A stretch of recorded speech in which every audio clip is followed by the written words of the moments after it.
We interrupt this series of thoughtful and critical analysis in all of these shorts for whatever the fuck this bullshit is.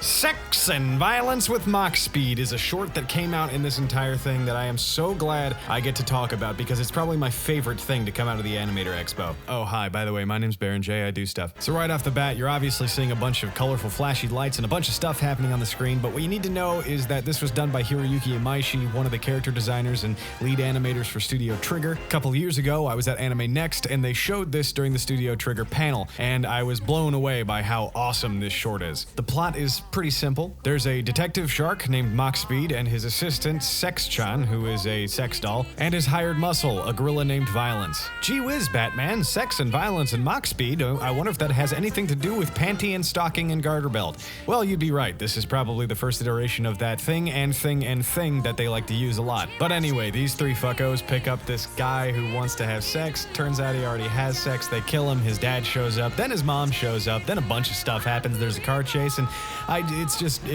listen, Sex and Violence with Machspeed is one of those shorts that kind of hits you over the face with what it's trying to do, and it works really, really well. From what I can infer, it feels like they just picked Sex and Violence and Machspeed as a title, and they just kept going with it, and it works really, really well. A lot of people will see this art style and say, hey, this looks familiar, and yes, it's actually from an episode of Space Patrol Luluco, except this was the thing that came first. The yellow, white, and black and the color scheme of the art and animation looks really, really cool, and when things do get kicked into Machspeed, later on in the short, it does add in some reds and other hues that make it work really, really well. The soundtrack is bumpin', the humor is hilarious, and yeah, there's not much else I really want to say about it. It's just a really, really good short, and I think everybody should watch it if they get the chance. Is that really all I had to say about this? It is? Okay, well, yeah. On to the next person.